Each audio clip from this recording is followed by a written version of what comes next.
No encontro passado, nós falávamos sobre os crimes praticados pelo particular contra a administração pública estrangeira, e aí, nesse momento, nós passamos a análise dos crimes contra as finanças públicas. E aí, mais precisamente, nós nos ateremos à análise dos principais crimes contra as finanças públicas. Então, inicialmente, nós trataremos da contratação da operação de crédito.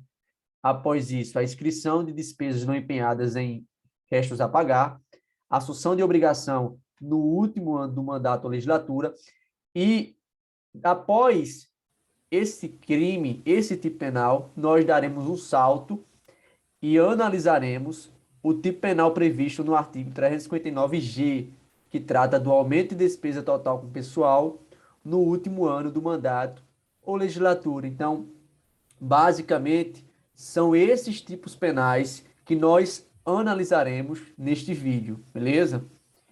Então, inicialmente, incumbe que eu fale a vocês que esses crimes, os crimes contra as finanças públicas, eles estão localizados no capítulo 4 do título 11 do Código Penal. Então, aqui, nós também estamos falando de crimes que estão inseridos nesse grande aporte dos crimes contra a administração pública. E aí, mais precisamente, a gente está situado no capítulo 4 do título 11 do Código Penal, ok?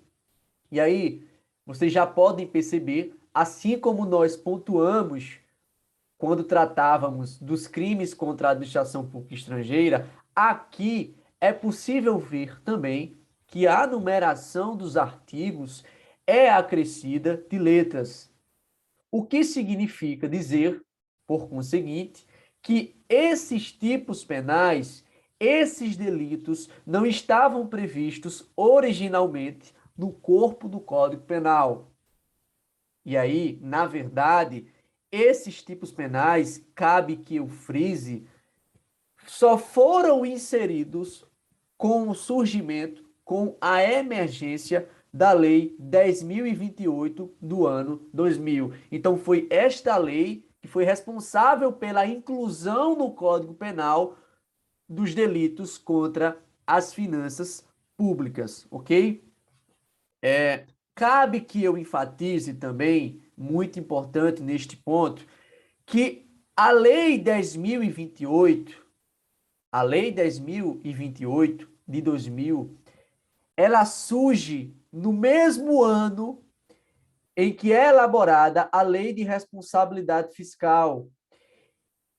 E isso é um fator muito importante, porque, por um lado, a Lei 10.028, ela surge muito em razão de uma necessidade de cumprir e de fazer cumprir a Lei de Responsabilidade Fiscal. E, em última análise, essas duas leis juntas, elas cumprem uma finalidade no sentido de conferir uma maior responsabilização àqueles sujeitos que incorrem numa má gestão das contas públicas. Então, basicamente, não é algo aleatório, não é mero conhecimento, não é mera conveniência que estas leis tenham surgido ao mesmo tempo. Na verdade, elas têm uma relação entre si e elas cumprem uma finalidade semelhante, que é a de proteger o âmbito das despesas e receitas do Estado. E aí, dito isto, qual é o interesse juridicamente tutelado nos crimes contra as finanças públicas?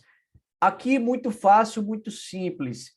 Genericamente, em geral, em termos genéricos, a gente poderia dizer, de fato, que quando o legislador tipifica essas condutas, ele pretende tutelar a administração pública. Então, em última análise, é a própria administração pública que está sendo protegida. Agora, mais precisamente, especialmente, o que o legislador pretendeu proteger, o que o legislador entendeu como bem jurídico sob tutela, nada mais é do que a regularidade na gestão das receitas e despesas do Estado. Afinal de contas, se é conferido ao Estado o poder-dever de gerir as contas públicas, as finanças públicas, essa gestão, essa gerência, ela não pode ser levada a efeito de qualquer maneira. Na verdade, essa gerência,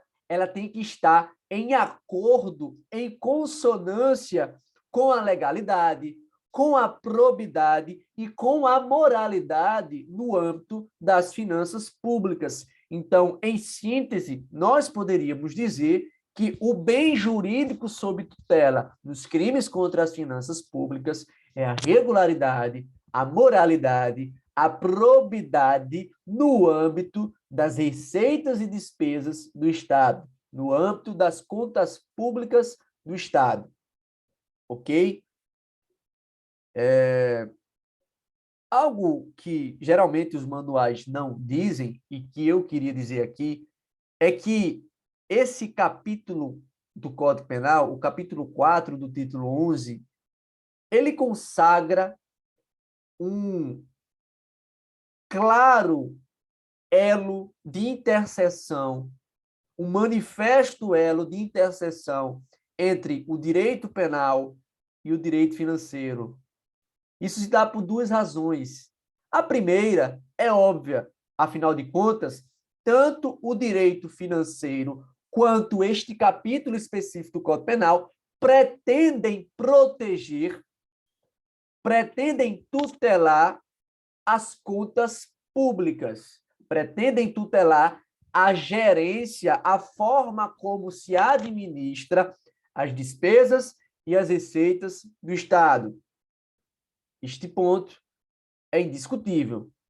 Agora, também simboliza uma razão pelo qual há um entrelaçamento entre direito penal e direito financeiro, o fato de que esses tipos penais, eles vão ser, não raro, dotados de expressões e de conceitos que são próprios do direito financeiro. Então, não raras vezes, nós necessitaremos de recorrer ao direito financeiro para a compreensão do tipo penal. E é isso que sugere este ponto de encontro entre o direito penal e o direito financeiro, ambos ramos do direito público, ramos em que se regula a relação em que um dos polos está a figura do Estado. E aí, por conseguinte, como consequência dessa interseção entre direito penal e direito financeiro, acaba que, majoritariamente, os tipos penais do capítulo 4 do título 11, eles vão traduzir normas penais em branco. Por quê? Como falei, na maioria das vezes, os tipos penais dos delitos contra as finanças públicas, eles vão obter, eles vão possuir algumas expressões, alguns conceitos que, na verdade, são explicados no âmbito do direito financeiro. Então, não raras vezes, nós teremos que recorrer a fontes normativas do direito financeiro para que possamos aplicar e para que possamos, sobretudo, compreender o conteúdo dos tipos penais. E quando nós necessitamos de um complemento normativo para a aplicabilidade do dispositivo penal, nós estamos diante de uma norma penal em branco. E aí, mais precisamente, se eu tenho um complemento normativo que é levado a efeito pelo próprio Poder Legislativo, eu tenho uma norma penal em branco homogênea, porque o complemento é empreendido pelo mesmo poder que elaborou a norma penal. Agora, essa complementação normativa, ela é realizada por um ramo diverso do direito penal. Então, nós podemos dizer que se trata de norma penal em branco homogênea heterovitelina, beleza? Então, como regra geral, esses tipos penais vão traduzir normas penais em branco, mais precisamente, normas penais em branco homogêneas heterovitelinas. E aí, eu queria me permitir divagar um pouco, muito em razão da necessidade de nós recorrermos a conteúdos de pena 1, para dizer o seguinte: nós não podemos confundir, e vocês não podem também confundir, norma penal em branco com lei penal aberta. Geralmente se estuda esse conteúdo quando se está tratando do princípio da legalidade penal, princípio da legalidade no âmbito do direito penal. Afinal de contas, a legalidade ela tem vários desdobramentos, dentre os quais eu poderia citar a questão da taxatividade. A lei penal ela não pode ser obscura, ela deve ser clara, ela deve ser específica, ela não deve deixar espaços de interpretação. Em contrapartida, a gente tem alguns fenômenos, alguns instrumentos legais que não raro vão relativizar o conteúdo da taxatividade penal. Exemplo disso é a norma penal em branco e a lei penal aberta. Agora, qual a diferença entre norma penal em branco e lei penal aberta? Prestem bem atenção. Norma penal em branco, na norma penal em branco, eu tenho um elemento para cuja compreensão eu necessito de recorrer a outra norma. Então, há a necessidade de uma complementação, de um complemento normativo para que eu aplique ou compreenda o dispositivo em matéria de direito penal. Na lei penal aberta, por sua vez, eu tenho um elemento normativo. Veja bem, na norma penal em branco eu tenho um complemento normativo.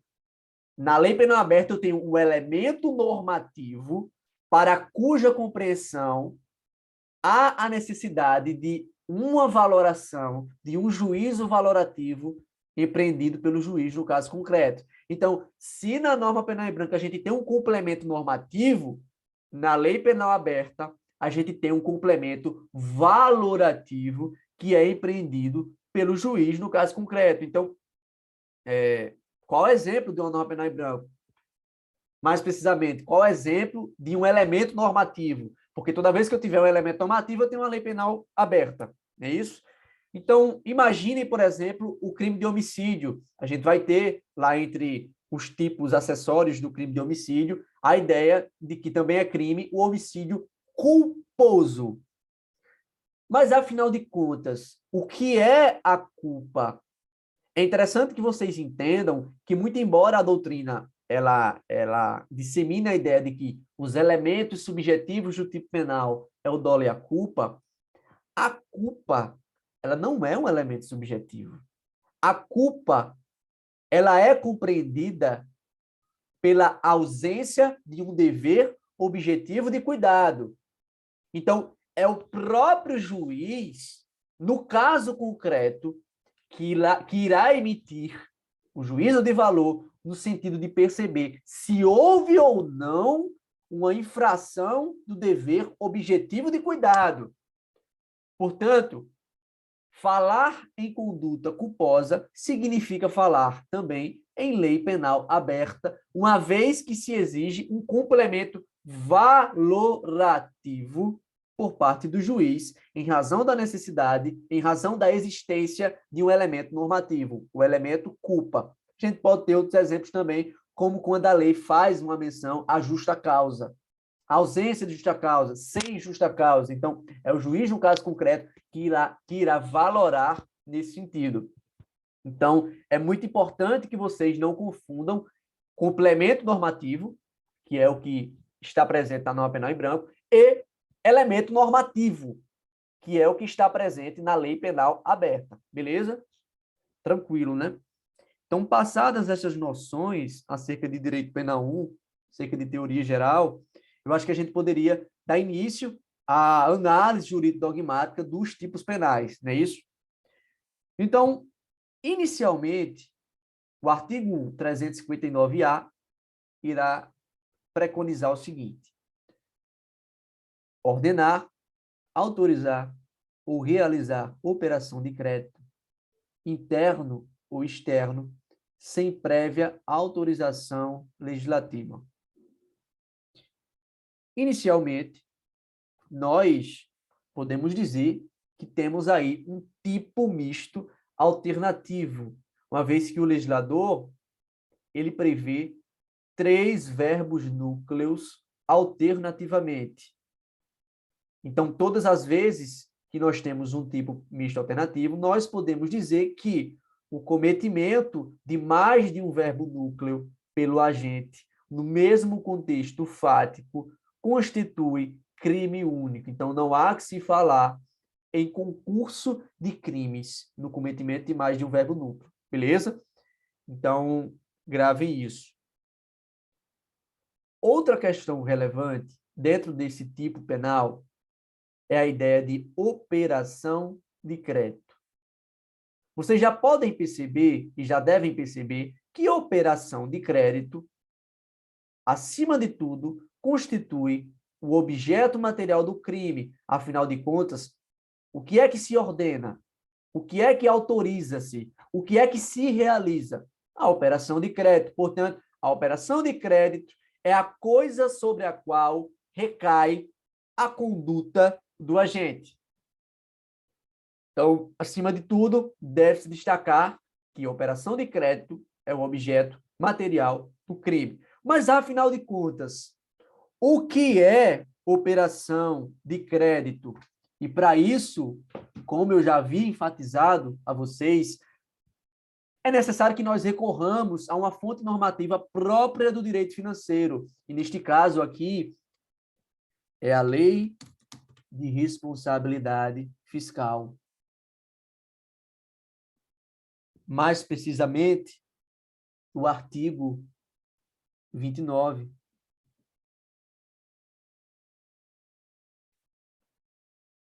E o artigo 29, inciso 3, diz: operação de crédito é compromisso financeiro assumido em razão de mútuo, abertura de crédito, emissão e aceite de título, aquisição financiada de bens, recebimento antecipado de valores provenientes da venda a termo de bens e serviços, arrendamento mercantil e outras operações assemelhadas, inclusive com o uso de derivativos financeiros.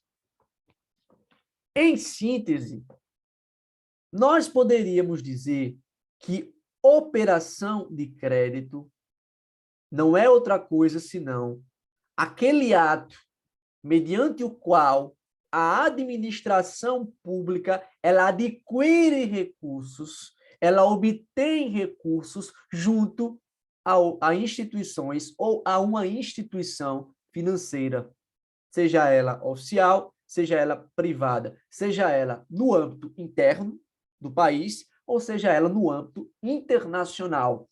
Então, todas as vezes que o Estado ele assume o compromisso, ele adquire um crédito, assumindo o compromisso de pagá-lo perante uma instituição financeira, nós estamos falando de uma operação de crédito. Então, por exemplo, se o Estado brasileiro ele celebra um empréstimo perante uma instituição financeira internacional, então ele adquire um crédito e assume o compromisso de pagar esse empréstimo em determinado momento, a gente tem a ideia de uma operação de crédito. E, por óbvio, nós temos também a ideia de que, se eu preciso da lei de responsabilidade fiscal para entender o que é operação de crédito e que operação de crédito é um elemento fundamental do tipo penal, nós temos que este tipo penal, na verdade, se trata de uma norma penal em branco, homogênea, heterovitelina. E aí, qual é a ideia? O que é que se proíbe no tipo penal? Se proíbe que o agente ordene, autorize ou realize essa operação de crédito sem a prévia autorização legislativa. Mas, afinal de contas, o que é autorização legislativa? Antes disso, é necessário que eu diga a vocês que a autorização legislativa, neste tipo penal, na verdade, constitui uma elementar negativa do tipo. Eu preciso que vocês anotem isso em qualquer lugar em que vocês estiverem consignando as observações desse conteúdo. Autorização legislativa é uma elementar negativa do tipo. O que significa isso? Significa que a presença de autorização legislativa, a existência de prévia autorização legislativa, torna a conduta atípica. Ou seja, não há atipicidade formal se existir essa prévia autorização legislativa. Em contrapartida, a inexistência de prévia autorização legislativa, a ausência de prévia autorização legislativa é o que torna a conduta penalmente relevante. Compreendem ou não? E aí, dito isto, e é interessante se perceber, antes de seguir o raciocínio, que há alguns tipos penais que prevêem essas elementares negativas do tipo. E aí eu queria até dar um exemplo, outro, a vocês, que é o crime de invasão do domicílio. Se você olha lá o artigo 150 do Código Penal, qual é a conduta típica? Penetrar domicílio alheio sem o consentimento. Então, se existir um consentimento do dono do domicílio, a conduta é atípica, não há que se falar em invasão do domicílio, entendem? Então, de igual modo, é o crime de contratação da operação de crédito. Contratar operação de crédito só constitui conduta criminosa se isto for feito sem a prévia autorização legislativa. E aí, seguindo, é interessante que vocês entendam que há uma diferença, e uma diferença enorme, entre autorização legislativa e autorização legal. A autorização legislativa exige uma manifestação específica, individual e, sobretudo, própria do Poder Legislativo. Então, o Poder Legislativo, em determinado momento, ele se manifesta unicamente, especificamente, individualmente sobre algo. Posso dar um exemplo. Acredito que vocês já pagaram Direito Administrativo 2, que, em geral, é a disciplina em que se estuda as licitações e contratos. E aí, se vocês já viram essa disciplina, vocês viram também que há uma nova lei de licitações e contratos, que é a Lei 14.133. E lá no artigo 76 da Lei 14.133, que é a atual Lei de Licitações,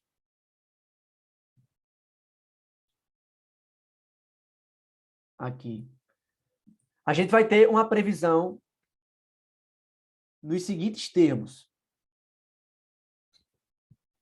A alienação de bens da administração pública subordinada à existência de interesse público devidamente justificado será precedida de avaliação e observará as seguintes normas.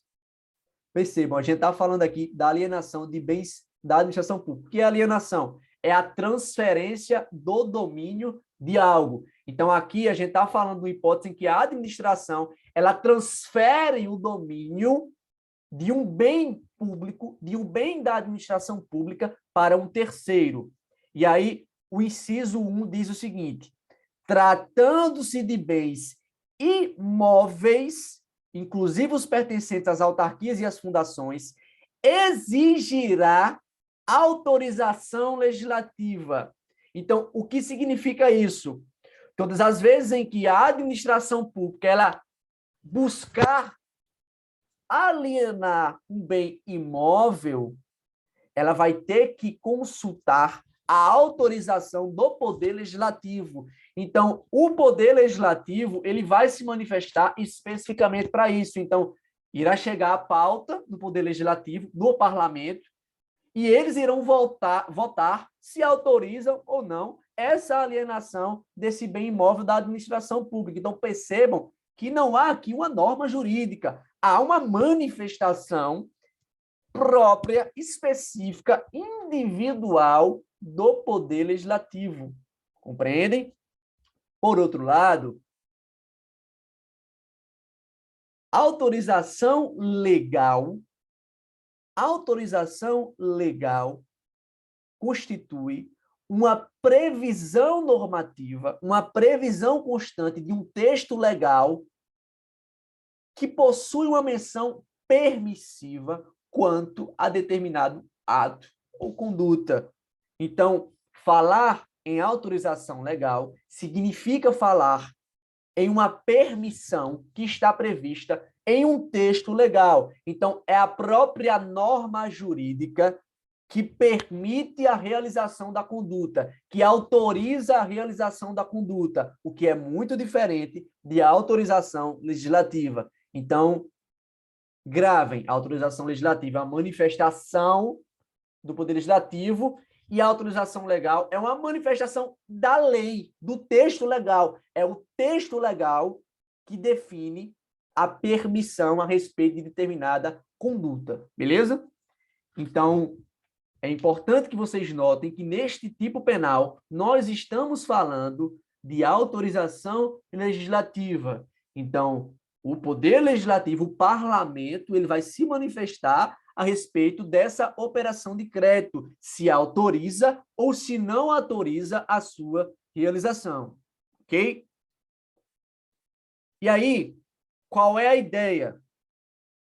Se a autorização legislativa, se na verdade a ausência dessa prévia autorização legislativa é um elemento fundamental do tipo penal, o agente ele tem que ter a ciência, ele tem que ter o conhecimento dessa inexistência de autorização legislativa. Afinal de contas, se o agente ele não conhecer, se ele não souber dessa inexistência de autorização legislativa, o dolo não se perfaz, uma vez que o elemento cognitivo do dolo não se completa. Lembrem que dolo é constituído pelo elemento volitivo, o querer, a vontade, e o elemento cognitivo, que é a ciência, é o conhecimento.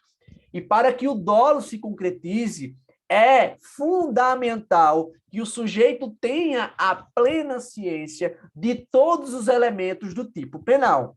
Então, é fundamental, é indispensável que o agente, no crime de contratação de operação de crédito, saiba que não há uma autorização legislativa prévia. Beleza?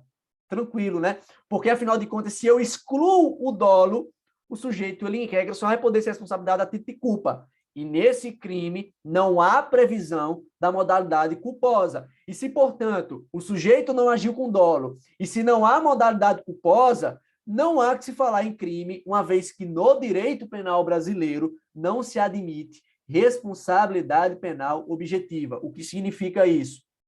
Responsabilidade penal objetiva é quando o sujeito ele é imputado sem que tenha incorrido nem com culpa, nem com dolo, beleza? Então, no direito penal brasileiro, em regra, só se admite a responsabilidade penal subjetiva, que é quando o sujeito, no mínimo, agiu com previsibilidade.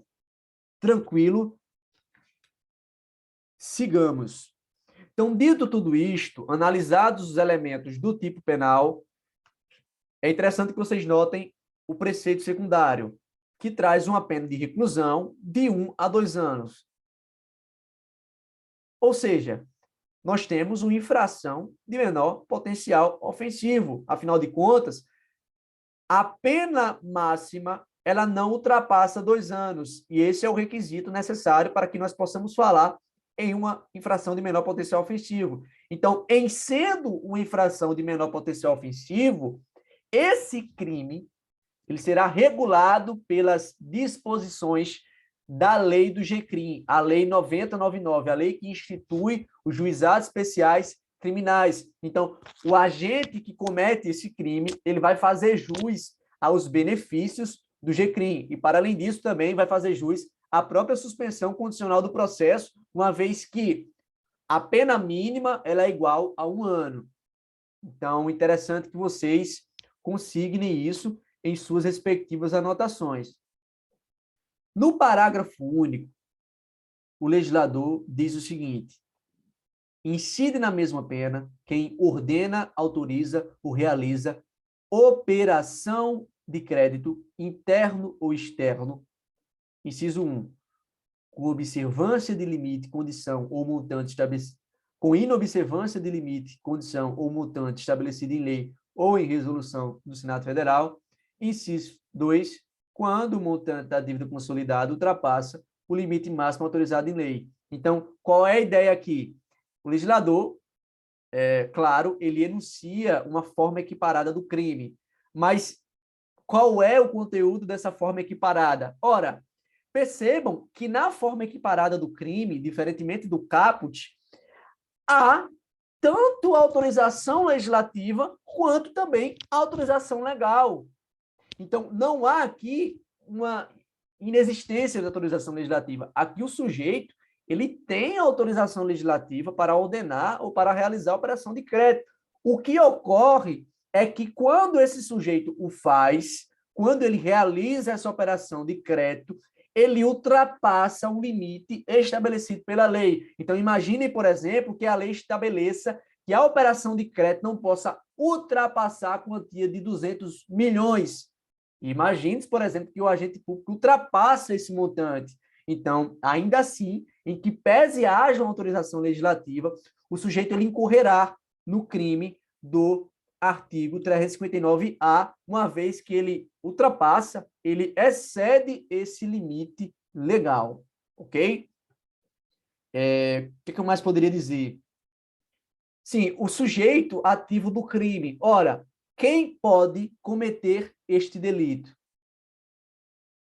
O sujeito ativo desse crime, ele tem que ser necessariamente um agente público.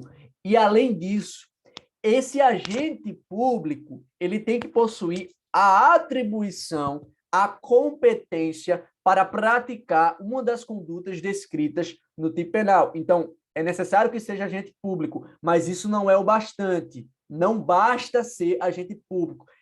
É importantíssimo que, além de ser agente público, o sujeito tenha competência para realizar os verbos núcleo do tipo, ok? Então, vemos, pois, que exige-se uma qualidade, uma condição especial do sujeito ativo. Então, quando isso ocorre, nós estamos diante de um crime próprio, uma vez que não é qualquer pessoa que pode cometer o crime, mas sujeitos com características específicas, com atributos especiais, ok? A respeito da consumação deste crime, eu queria enfatizar para vocês 3 posições doutrinárias a respeito da consumação deste delito. Primeira posição, Mirabete, ele vai dizer que nas modalidades ordenar e autorizar, o crime ele se perfaz, o crime ele se consuma com a mera prática do verbo núcleo. Então, o sujeito ordenou, acabou, o crime está consumado.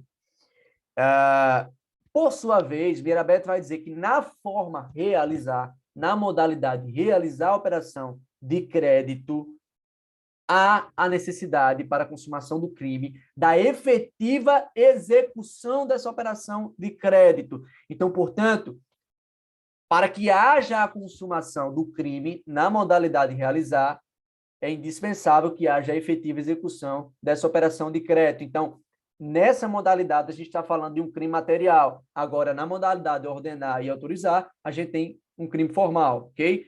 E é, inclusive, em razão disso, que Mirabete ele vai dizer que só é cabível a tentativa na modalidade realizar, ok? Então, é a única compatível com a conduta tentada, com a conatus. Segunda posição doutrinária, Luiz Flávio Gomes.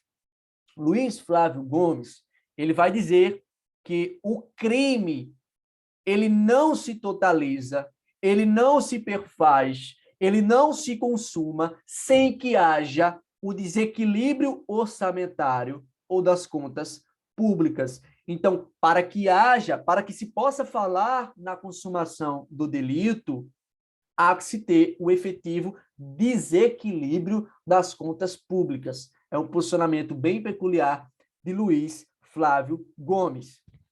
Terceira e última posição doutrinária, César Roberto Bittencourt. Bittencourt vai dizer, e aí eu quero que vocês se atentem a isso, Bittencourt vai dizer que nas modalidades ordenar e autorizar, o crime ele só se consuma com a efetiva abertura do crédito.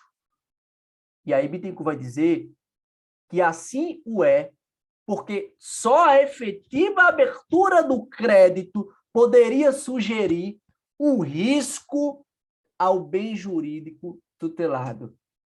Eu paro esta minha fala para dizer que esse posicionamento, essa compreensão emanada do entendimento de César Roberto Bittencourt se funda, se baseia, acha um fundamento no princípio da ofensividade ou princípio da lesividade.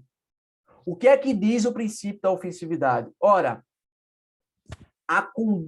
uma conduta só pode ser penalmente relevante se constituir lesão ou ameaça de lesão considerável ao bem jurídico tutelado.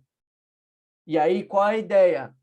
Só há que se falar desse crime contra a finança pública, desse crime de contratação de operação de crédito, se efetivamente houver, no mínimo, um risco ao bem jurídico tutelado.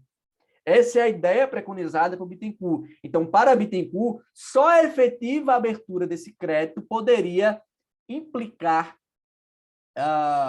um risco considerável ao bem jurídico, às finanças públicas, às contas públicas, ok? Então, esse, basicamente, o princípio da lesividade é o fundamento desse posicionamento de Bittencourt. Importante que eu diga a vocês também, isso é um conteúdo muito de teoria geral do crime, que o princípio da ofensividade, ele possui uma relação muito próxima, uma intrínseca relação, uma íntima relação com o princípio da insignificância, com o princípio da intervenção mínima, entendem? Então, há uma relação muito próxima entre estes princípios, uma vez que todos eles se portam no sentido de uma intervenção mínima do Estado penal.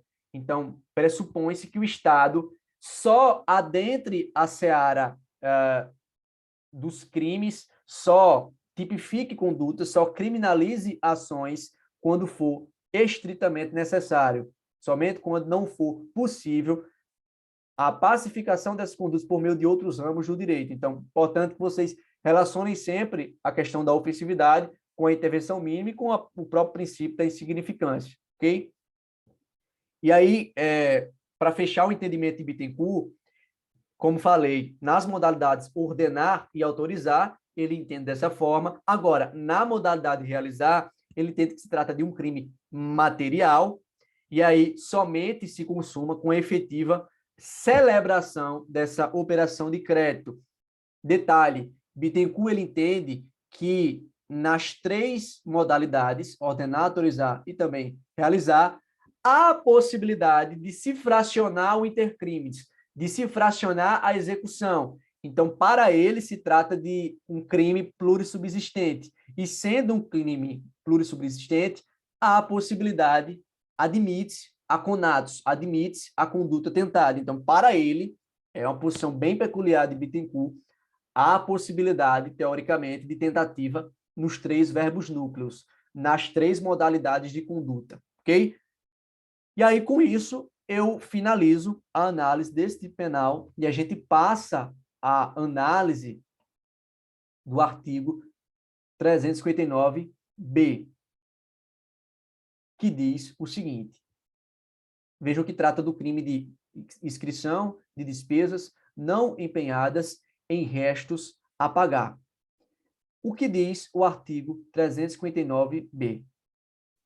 Ordenar ou autorizar a inscrição em restos a pagar de despesa que não tenha sido previamente empenhada ou que exceda limite estabelecido em lei.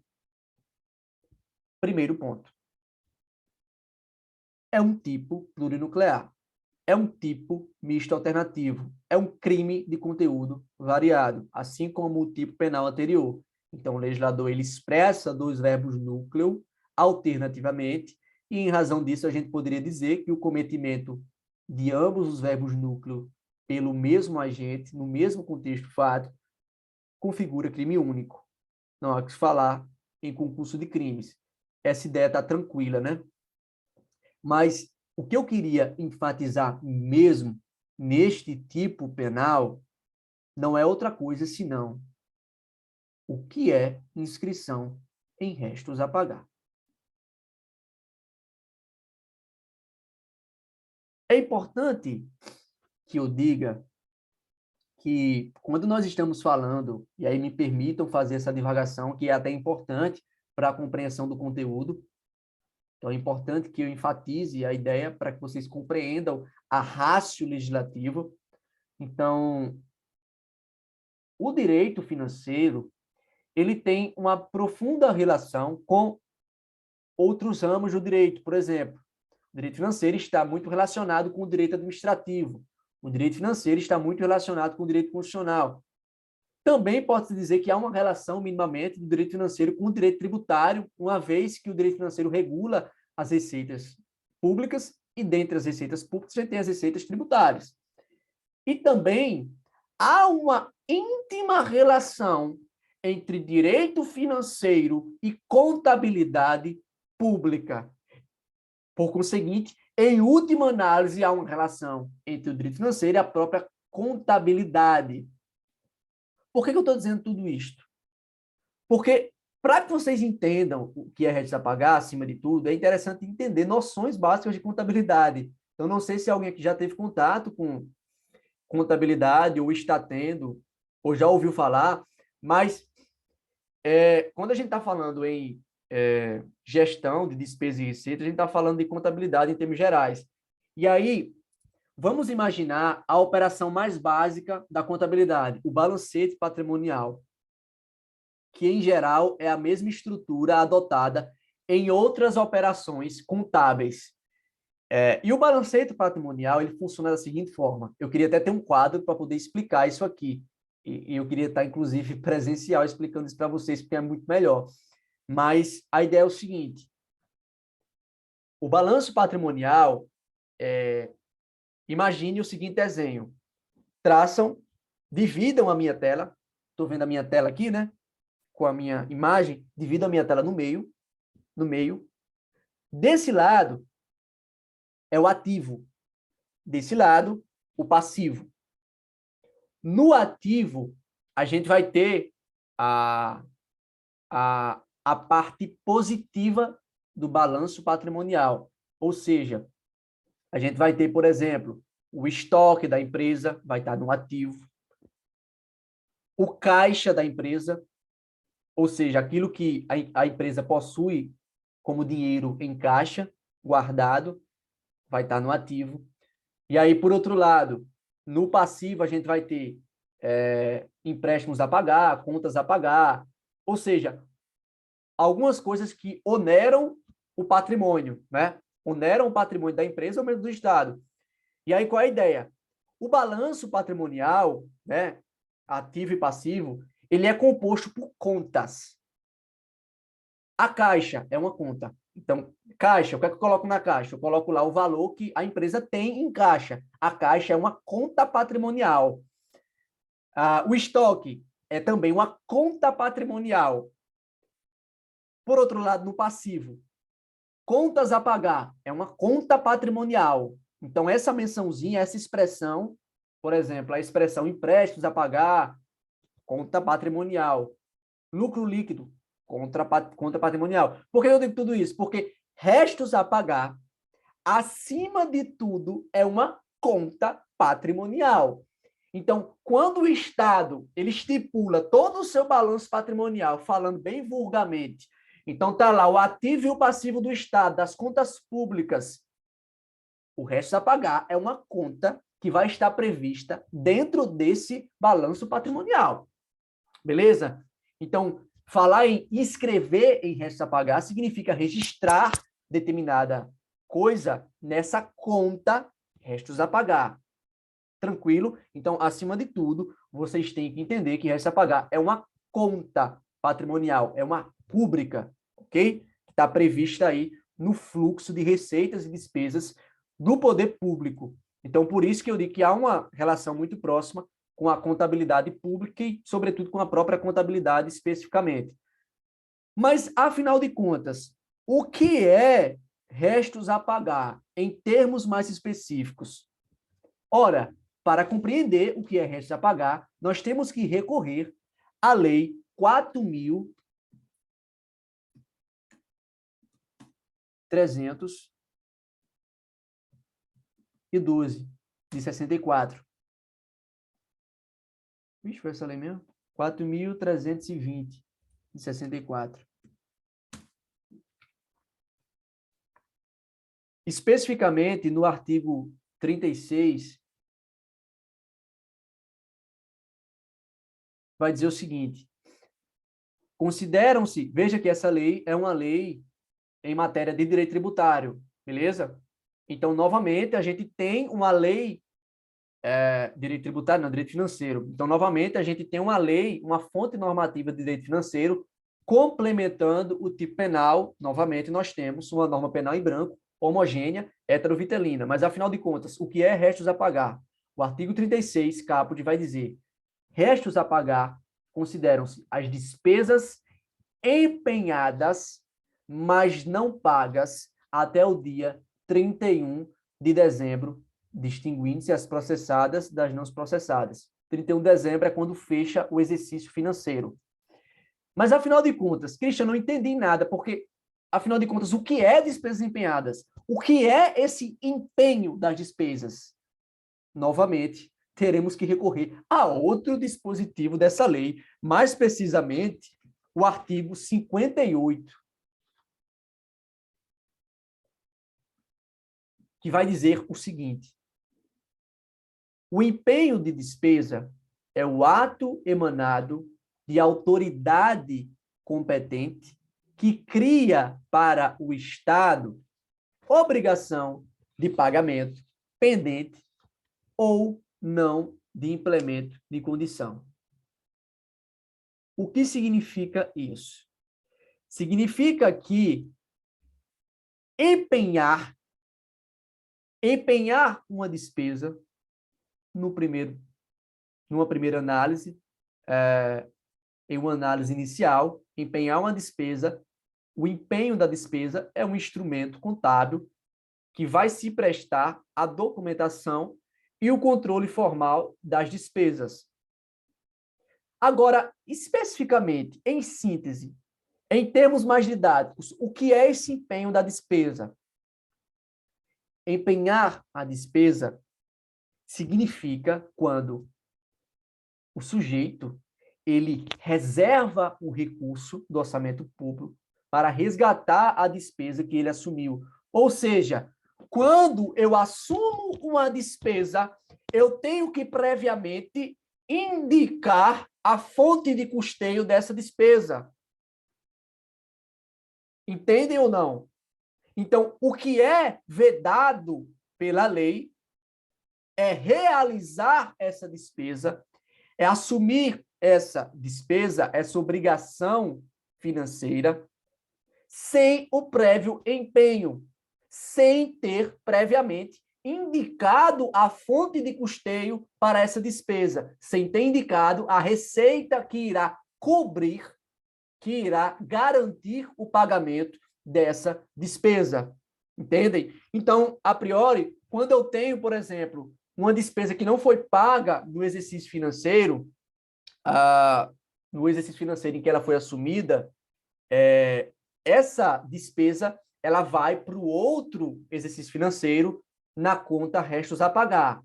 Só que percebam, ela só pode ir para essa conta restos a pagar se eu tiver estipulado, se eu tiver indicado a fonte de custeio antes de escrever em restos a pagar.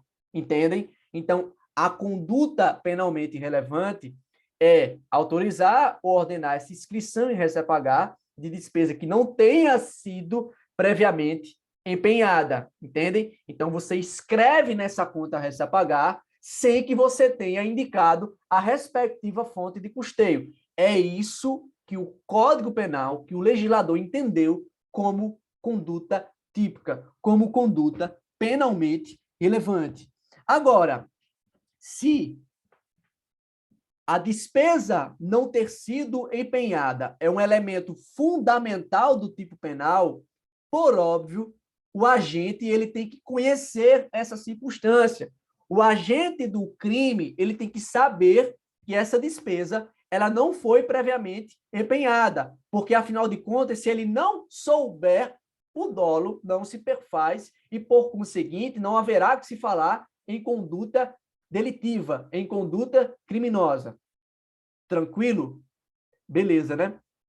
Então, eu acho que, dito isto, a gente já consegue compreender o conteúdo do tipo penal.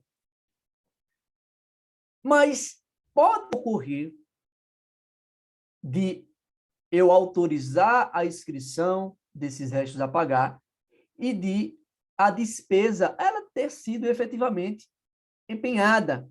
Ou seja, eu inscrevo em restos a pagar uma despesa cuja garantia foi indicada a fonte de custeio. Então, quando eu escrevi em restos a pagar essa despesa, ela tinha sido previamente empenhada. Pode ocorrer de eu ter feito isso e ainda assim eu incorrer em crime. Afinal de contas, o próprio artigo 359b prevê que, se você exceder o limite estabelecido em lei, incorrerá na conduta do caput, incorrerá em crime e a ele será atribuída a pena do crime do artigo 359b. Então, pode ocorrer, por exemplo, de o agente ter inscrito no resto a pagar uma despesa que tenha sido previamente empenhada e, mesmo assim, ele incorrer em crime se essa despesa ultrapassar o montante estabelecido na lei, ok? A sanção em abstrato, a preceito secundário, pena detenção de 6 meses a 2 anos. Tranquilo, vocês já percebem que é uma infração de menor potencial ofensivo, então o sujeito, o agente, ele fará jus aos benefícios do GECRIM, da lei dos juizados especiais criminais, a lei 9099. Por outro lado, quem pode ser o sujeito ativo do crime? Assim como no artigo anterior, assim como no tipo penal precedente do qual nós falamos, aqui o sujeito tem que ser necessariamente um agente público. Agora, isso não basta. Esse agente público ele tem que ter a atribuição, ele tem que ter a competência para realizar alguma das condutas do caput, algum dos verbos núcleo, ordenar ou autorizar. Então, veja-se que existe atributos especiais por parte do sujeito ativo. Exige-se uma condição especial do sujeito ativo. Então, quando isso ocorre, nós estamos falando em crime próprio e não em crime comum. Consumação do crime, para a maioria da doutrina, esse crime ele só se consuma a partir da vigência da ordem ou da autorização expedida pelo agente público. Então, a consumação depende dessa vigência da ordem. Agora, para Bittencourt, especificamente, a consumação ela só vai ocorrer a partir do momento em que essa ordem é executada. Então, a partir do momento em que se escreve, de fato, essa despesa em restos a pagar, é que se poderá falar em crime. Esse é o posicionamento de César Roberto Bittencourt. E aí, a respeito da tentativa, Mirabete e Damásio de Jesus, eles vão dizer que não há a possibilidade de tentativa, porque esse crime é um crime unissubsistente, então não há como fracionar o intercrimes, por conseguinte, não admite tentativa. Agora, Luiz Flávio Gomes, ele vai admitir, curiosamente, a possibilidade de haver uma conduta tentada nesse crime do artigo 359-B. Beleza? Então, dito isto, a gente finaliza também a análise desse tipo penal e a gente passa a análise do terceiro crime do qual nós falamos hoje, que é o crime de assunção de obrigação no último ano do mandato ou legislatura. Turma, antes de lermos o conteúdo desse dispositivo legal, antes de analisarmos as minúcias do tipo penal fundamental, é interessante que vocês percebam duas menções previstas no nome iuris do crime. Qual é o nome iuris do crime? Assunção de obrigação no último ano do mandato ou legislatura. É importante que vocês percebam que mandato e legislatura são coisas diferentes. Tanto é que o legislador empregou uma conjunção alternativa entre eles. Então, legislatura é o período correspondente no qual os membros do Poder Legislativo eles exercem suas funções. Então, os parlamentares eles são eleitos para oficiar em determinado lapso temporal, que é aquele lapso temporal que a gente conhece de 4 anos. Então, quando a gente fala em legislatura, a gente está falando do período para o qual são eleitos os membros do Poder Legislativo, os parlamentares. E aí, é interessante que vocês entendam também a diferença entre legislatura, sessão legislativa e período legislativo. Basicamente, a diferença é quantitativa. Por quê? A legislatura, ela dura, como via de regra, 4 anos. A sessão legislativa... Então, a legislatura, ela compreende o início do exercício das funções pelo parlamentar até o final. Então, é os 4 anos. Sessão legislativa, por sua vez, vai desde o início de janeiro até o final de dezembro. Então, sessão legislativa, basicamente, é o ano legislativo, é o ano em que se realiza as atividades dos parlamentares. Período legislativo, por sua vez, entendam que o ano legislativo ele é partido, né? Então, no mês de julho, a gente vai ter aquele recesso dos parlamentares, os parlamentares vão passar um tempo sem exercer suas funções, e aí, em agosto, essa atividade se reinicia. Portanto, o ano legislativo ele se divide em 2 momentos, não é? Percebem isso? Do começo de janeiro até julho e de agosto até dezembro. Ou seja, numa sessão legislativa, a gente tem 2 períodos legislativos. Então, período legislativo é essas frações do ano legislativo. E aí, dito isso, a gente pode dizer o quê? Que a legislatura, ela comporta 4 sessões legislativas e, por sua vez, a legislatura comporta 8 períodos legislativos. Compreendem? Então, é importante que vocês entendam essas noções. São noções também que são ensinadas no âmbito do direito financeiro, beleza? Então, é importante vocês saberem aí, até para a aplicação não só dos tipos penais em questão, mas também das leis em matéria de direito financeiro, da LRF e assim sucessivamente. E aí, nós dizemos que a legislatura ela é esse período, como eu falei, para o qual são eleitos os parlamentares, os membros do Poder Legislativo. Agora, mandato, ele não se limita ao Poder Legislativo. O termo mandato, ele não abarca unicamente o Poder Legislativo. Ele se aplica, na verdade, a todas as hipóteses em que determinado representante ele receba poderes para desempenhar determinada função, por um lapso temporal previamente determinado. Dito isto, a gente pode dizer que também pode figurar como sujeito ativo do crime, para além dos parlamentares, para além dos membros do Poder Legislativo, o desembargador, que figura como presidente do Tribunal de Justiça, governadores dos estados, presidente da Assembleia Legislativa, presidente do Congresso Nacional, especificamente do Senado. Então, Esses, em geral, são os sujeitos que poderão incorrer nesse crime de assunção de obrigação no último ano de mandato ou legislatura. Então, vocês já percebem que há uma condição especial a ser observada por esse sujeito ativo. E quando há necessidade de o sujeito ativo preencher essas condições especiais, a gente tem um crime próprio, não é isso? Então, quero só que vocês percebam aí a diferença que existe entre mandato e legislatura, mas, afinal de contas, tanto os parlamentares como governador de estado, presidente da República, presidente de tribunal, poderá incorrer nesta conduta delitiva. Tranquilo? Vamos ao tipo penal. Qual é a conduta delitiva? Ordenar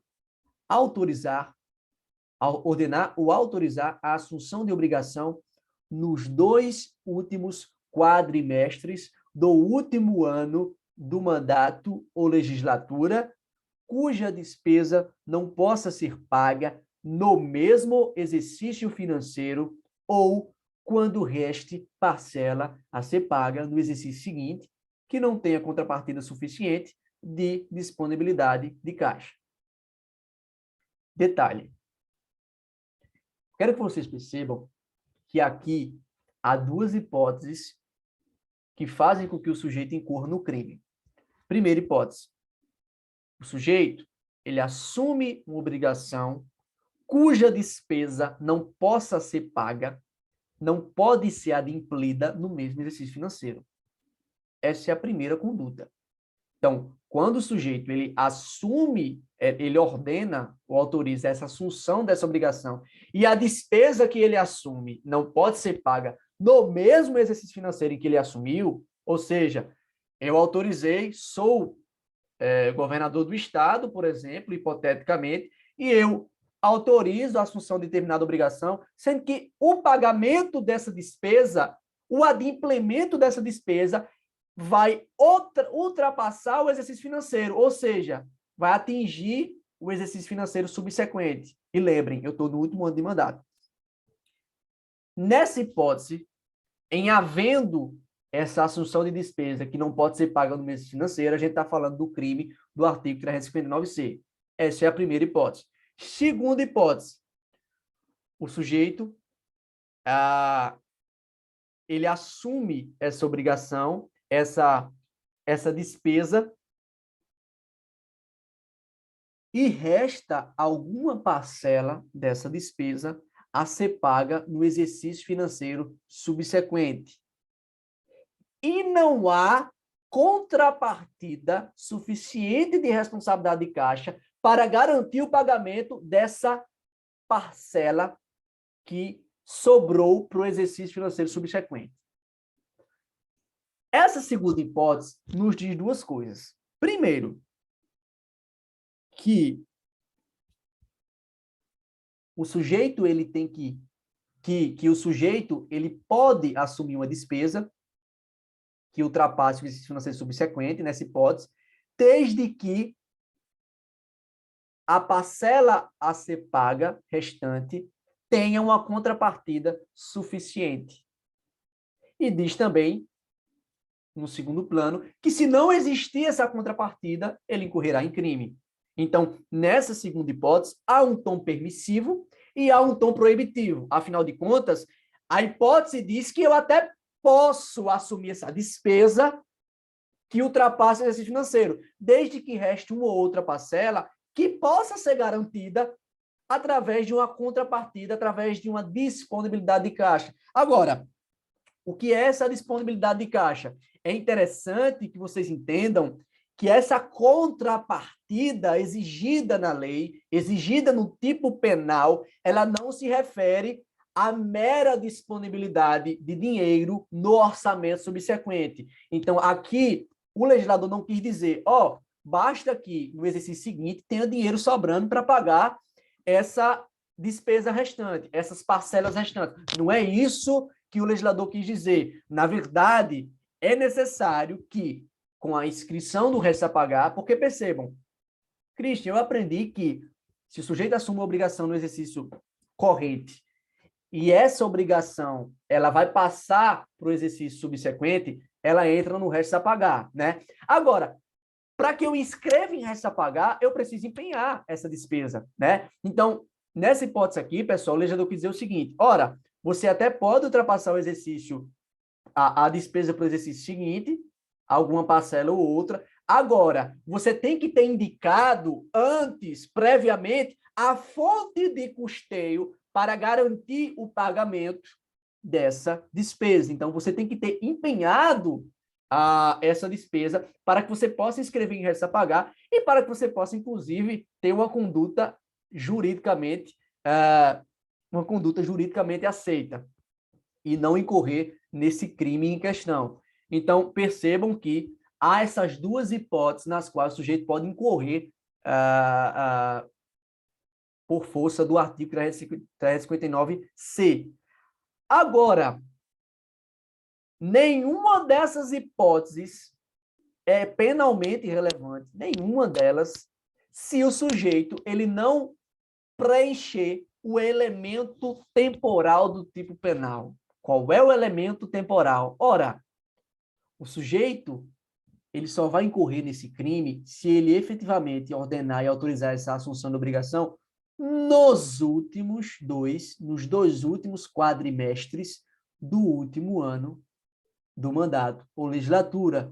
Ou seja, a conduta só será típica, a conduta só será penalmente relevante se essas hipóteses forem realizadas dentro desse lapso temporal. Que lapso temporal? A partir do mês de maio do último ano do mandato ou legislatura. Entendem?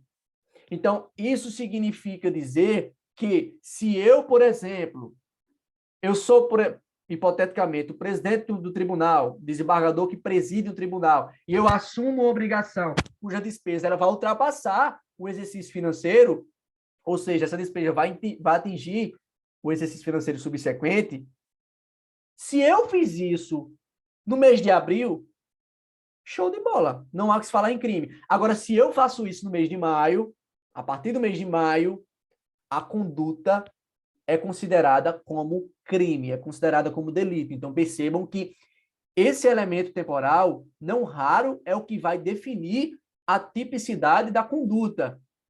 Beleza? A tipicidade ou, inclusive, a atipicidade da conduta. Então, basicamente, para que o sujeito incorra nesse crime, deve haver a junção desses elementos. O sujeito ele tem que ter tanto cumprido a hipótese narrada no tipo penal, como também tem que ter realizado essa hipótese dentro desse lapso temporal previsto pelo legislador. Ok? Tranquilo? Beleza, né? Então, dito tudo isto, a pena é de reclusão, de 1 a 4 anos. Percebam que, diferentemente dos tipos penais que nós analisamos anteriormente, a pena aqui ela é mais grave. Inclusive, não é mais uma infração de menor potencial ofensivo, de 1 a 4 anos. Então, a pena máxima ultrapassa 2 anos. Agora, em que pese nós não podermos falar em uma infração de menor potencial ofensivo, vejam que a pena mínima ela é igual a 1 ano.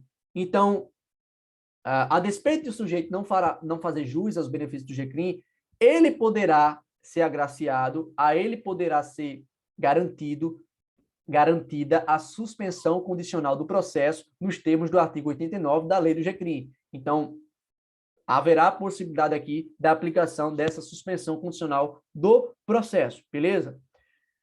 Turma, dentro de tudo isto, acerca desse tipo penal, acerca desse crime de assunção de obrigação no último de mandato ou legislatura, portanto, que vocês reflitam acerca da finalidade desse dispositivo, né? Afinal de contas, historicamente, já explicando a ratio desse dispositivo legal, historicamente, a gente teve uma prática de, por exemplo, o sujeito ele está no seu último ano de mandato, é um determinado prefeito, determinada cidade, está no seu último ano de mandato, e aí ele não vai mais ser reeleito, ou ele sabe que vai perder, e o que é que ele faz? Ele assume despesas excessivas que vão ultrapassar o exercício financeiro e vão atingir frontalmente a gestão posterior, a gestão vindoura. Inclusive, houveram muitos casos em que a gestão que assumiu foi completamente comprometida, teve seus projetos, inclusive, comprometidos em razão dessa prática odiosa. Entendem? Então, esse dispositivo legal, esse tipo penal em específico, ele surge muito em razão da necessidade de evitar esse tipo de prática odiosa, beleza? Então, evitar justamente que, de má fé, o agente público ele venha a prejudicar a gestão posterior através de uma prática odiosa, que é a assunção de despesas excessivas. Ok? Tranquilo, né?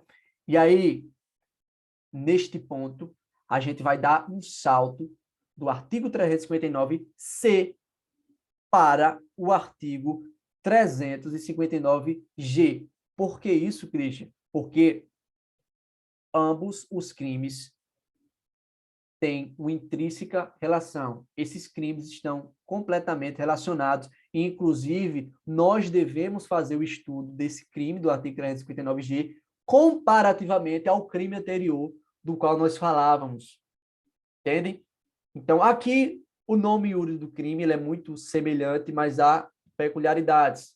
O nome iuris é aumento de despesa total com pessoal no último ano do mandato ou legislatura. Então, o que nós dizemos, o que nós falamos a respeito do mandato da legislatura, pode se repetir aqui, inclusive pode se repetir também a ideia de que os mesmos sujeitos ativos do crime anterior também podem figurar nesse crime do artigo 359-G. Então, tanto parlamentares quanto governadores de estado, presidente da República, presidente de tribunal, poderá incorrer nesse crime do artigo 359-G. Então, destaque-se, constitui um crime próprio, uma vez que se exige uma condição especial do sujeito ativo, beleza? Mas, afinal de contas, Christian, qual é o texto legal? O que é que diz o legislador? Ordenar, autorizar ou executar. Tipo penal plurinuclear. Já gravem. Vocês já estão massificados nesse sentido. Trata-se de um tipo misto alternativo. Então, o sujeito ele ordena e executa ao mesmo tempo, ele comete mais de um verbo duplo do tipo, crime único. Beleza? Então, se o agente ele ordena e executa no mesmo contexto fático, o mesmo agente, é um crime único, não há que se falar em concurso de crimes. Voltando, ordenar, autorizar ou executar ato que acarrete aumento de despesa total com pessoal nos 180 dias anteriores ao final do mandato ou da legislatura. Primeiro ponto. Christian, o que é aumento, mais precisamente, o que é despesa total com pessoal? Turma, para que nós possamos compreender o que é despesa total com pessoal, é fundamental que nós recorramos à Lei de Responsabilidade Fiscal, especificamente o seu artigo 18. Isso, acho aqui ligeirinho.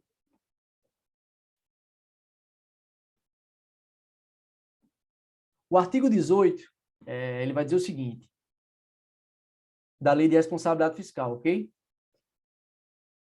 Para os efeitos desta lei complementar, entende-se como despesa total com pessoal o somatório dos gastos do ente da federação com os ativos, entenda-se, os servidores ativos, os inativos e os pensionistas relativos a mandatos eletivos, cargos, funções ou empregos civis, militares e de membros de poder, com quaisquer espécies remuneratórias, tais como vencimentos e vantagens fixas e variáveis, subsídios, proventos da aposentadoria, reformas e pensões, inclusive adicionais, gratificações, horas extras e vantagens pessoais de qualquer natureza, bem como encargos sociais e contribuições recolhidas pelo ente às entidades de previdência social.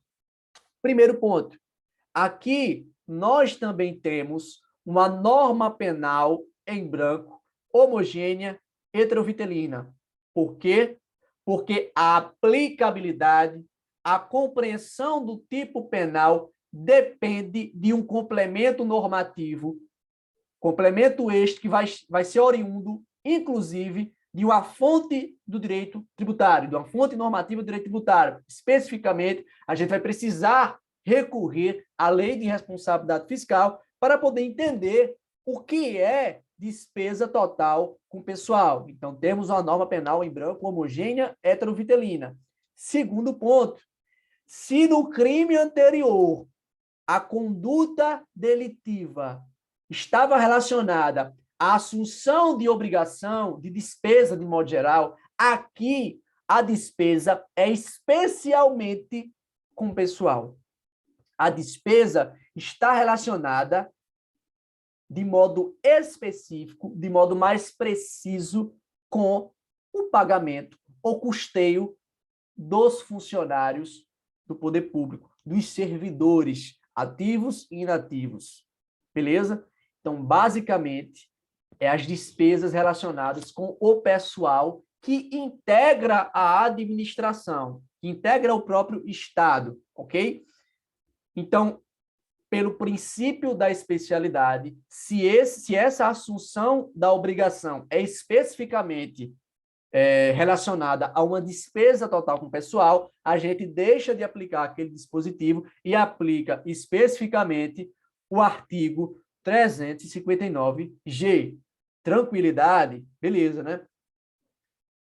Uma coisa que eu queria destacar também é que o elemento temporal aqui, que também existe, é diferente do elemento temporal do crime anterior. No crime anterior, a partir do mês de maio, o sujeito ele já não poderia assumir aquela obrigação. Então, constituía os últimos meses, os últimos 8 meses do último mandato ou legislatura. Aqui, o elemento temporal é 180 dias. 180 dias anteriores ao final do mandato. Então, se nos últimos 6 meses do mandato, ou seja, a partir do mês de julho, se a partir do mês de julho o agente público ele autoriza, ordena ou executa esse ato que culmina no aumento de despesa total com pessoal, ele incorrerá no crime do artigo 359-G.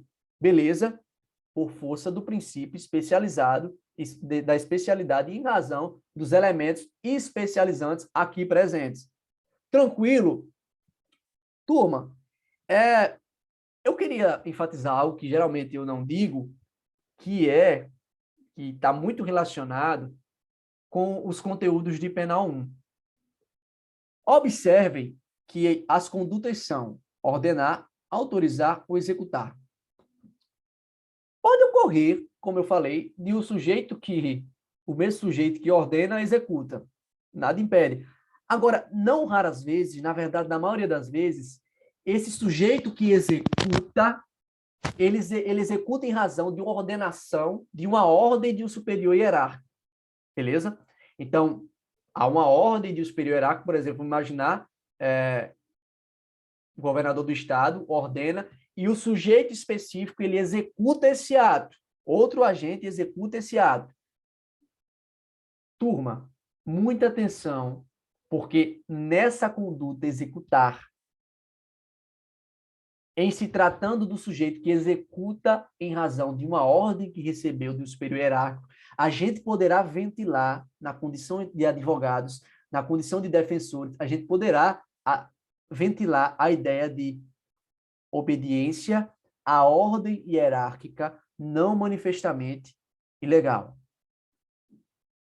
Se vocês lembram, a obediência à ordem hierárquica não manifestamente ilegal torna a conduta inexigível. O que é isso?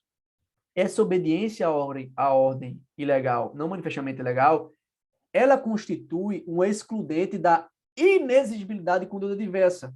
A inexigibilidade de conduta diversa é um elemento da culpabilidade. Então, quando o sujeito ele obedece a uma ordem emanada de um superior hierárquico, e essa ordem ela não é claramente ilegal, não dá para perceber a priori que viola um dispositivo legal, esse sujeito a ele não era exigível outra conduta. Não era exigível que ele atuasse de outra maneira. O que é que eu digo com isso? Há uma inexigibilidade de conduta diversa. Há uma inexigibilidade de outra conduta. E quando há essa inexigibilidade, exclui-se a culpabilidade do crime. E se eu excluo, por sua vez, a culpabilidade, que é o terceiro elemento do crime, não há que se falar em crime, porque se eu excluo um dos elementos, não há o próprio crime. Exclui-se, por conseguinte, o próprio crime. Então, atentem a isso. A gente poderá ventilar aqui essa hipótese de obediência à ordem hierárquica não manifestamente ilegal, beleza? Então, se alguém em algum momento precisar defender alguém, advogar para alguém, algum agente público, nesse sentido, é uma via cabível, se de fato ele entendeu que não era claramente visível a ilegalidade da ordem. Beleza? Tranquilo, né? Então, esse é um conteúdo, pessoal, muito próprio de Pena 1, né? É um conteúdo que é estudado na teoria geral do crime, mais precisamente no âmbito da culpabilidade. Interessante perceber também que você tem essa obediência hierárquica como uma circunstância que exclui a exigibilidade de conduta diversa, mas a exigibilidade de conduta diversa, na verdade, a inexigibilidade da conduta diversa é uma cláusula genérica. Então, pode ocorrer de, por exemplo, o sujeito ele não figurar nessa circunstância, mas não lhe ser exigível uma conduta diversa e ainda assim a culpabilidade ser excluída. Então, o rol de circunstâncias que exclui a exigibilidade de conduta diversa é meramente exemplificativo, e aí é uma posição que está muito relacionada ao magistério de Bittencourt, que é com quem eu costumo me acostar no âmbito do direito penal. Ok, turma. Então, ao final aí, vocês têm uma pena de reclusão de 1 a 4 anos, ah, de mesmo modo como afirmamos no crime anterior. Aqui a gente não tem uma infração de menor potencial ofensivo, mas como a pena mínima ela é de 1 ano, a gente poderá aplicar a suspensão condicional do processo. Beleza? E aí é importante, por fim, em linhas finais, para finalizar esse encontro com vocês, é importante que vocês percebam também, assim como no crime anterior, qual é a finalidade deste tipo penal. Ora, nunca foi algo extraordinário, na verdade, historicamente, é uma prática comum na política brasileira de por exemplo, os sujeitos que pretendem reeleição, no último ano de mandato, eles extrapolam ali as despesas com o pessoal com fins eleitoreiros, ou seja, com o objetivo de ganhar o corpo de servidores ali do Estado, a fim de que possam votar aí no sentido da sua reeleição. Então, você tinha essa prática que também é odiosa e o tipo penal em questão, ele surge muito no sentido de evitar o cometimento desse aumento de despesa com o pessoal com fins eleitoreiros. Afinal de contas, esse aumento ele é empreendido justamente às vésperas do término da gestão. Então, além de haver uma má-fé, há uma imoralidade administrativa, há uma falta de probidade.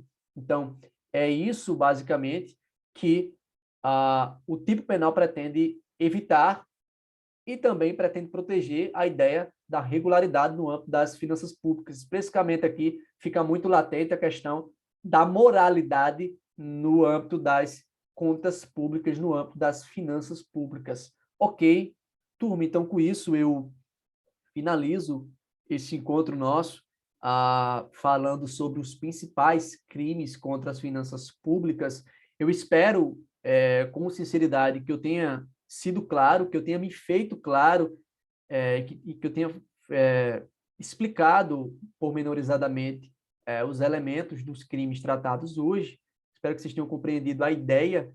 Espero também que vocês tenham compreendido os elementos que eram próprios mesmo do direito administrativo, porque de fato é uma disciplina complicada, disciplina difícil, mas para minha felicidade eu gosto muito de direito financeiro, então Tive muita satisfação, tenho muita satisfação em poder ministrar esse conteúdo, que é muito relacionado ao direito financeiro. Enfim, espero que vocês tenham compreendido. Qualquer dúvida, vocês já sabem que podem falar comigo pelo privado, para sanar eventuais incompreensões que podem ter ocorrido aí no decorrer dessa aula, ok? Então, estou à disposição e até o próximo encontro. Penso que no próximo encontro estarei falando com vocês sobre os mais novos crimes aí do Código Penal, os crimes contra o Estado Democrático de Direito. Então, penso que eu fecho minha participação com a turma falando desses crimes contra o Estado Democrático de Direito, ok? Então, turma, até a próxima. Até mais.